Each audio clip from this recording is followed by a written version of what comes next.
This is 10.3 of geometry. So we're going to look at regular polygons. There's a couple pieces we should know.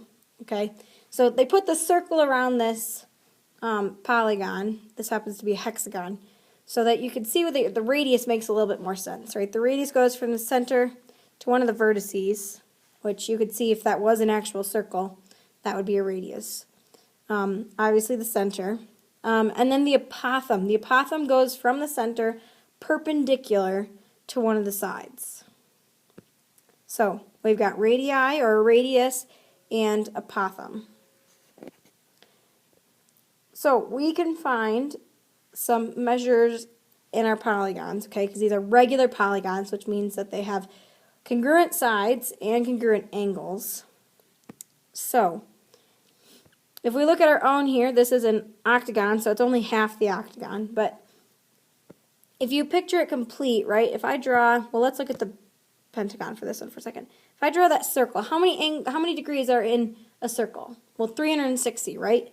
And it splits it up into 1, 2, 3, 4, 5 little angles there.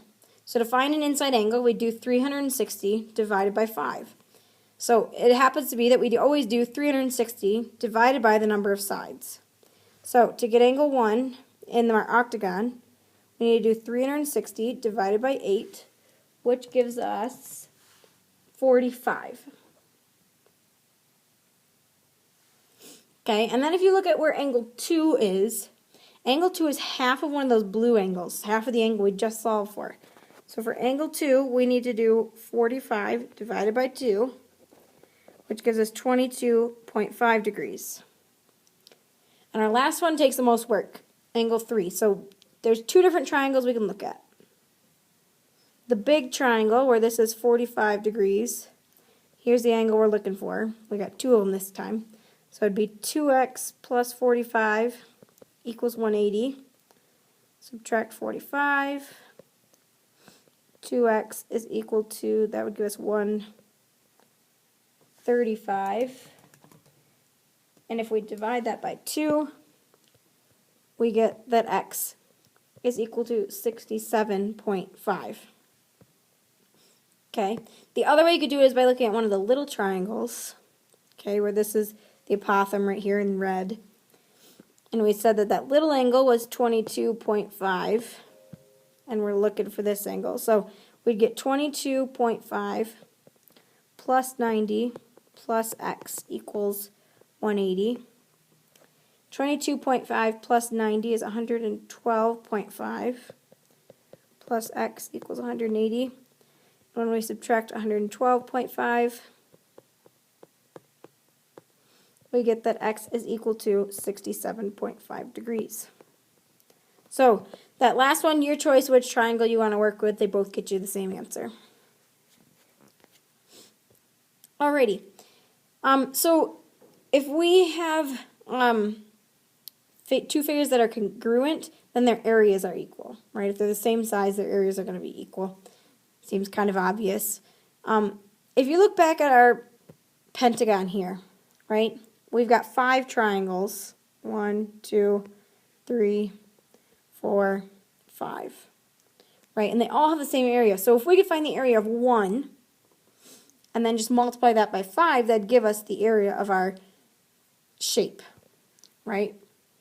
The other way we can, because that would be A equals 1/2 AB, right? Or, well, BH, but we're going to have our apothem, right? That red thing is our height, so it would be AB. And then we multiply it by the number of sides, right? So we times that by 5. The other way you can think about this side length happens 5 times, right? So if we combine these two right here, that's just the perimeter, the space around. So that's where we get our equation, A equals 1/2 AP.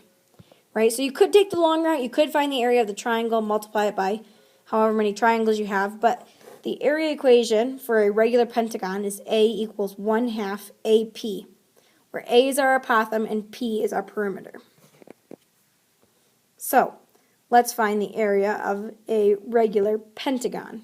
Okay, so I'm going to rough sketch it if you'd like a visual. You do not have to sketch these actually, but our apothem is 8 centimeters, and it says that our sides are 11.6 centimeters.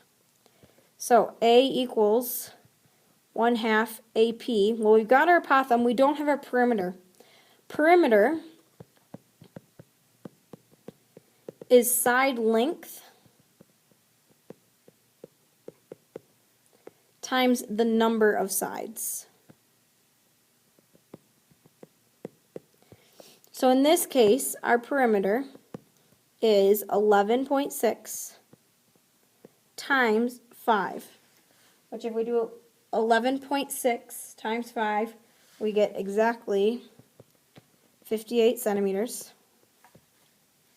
And then we can plug it in. So A equals 1/2 times 8 times 58, which gives us 232 centimeters squared. And there's your homework.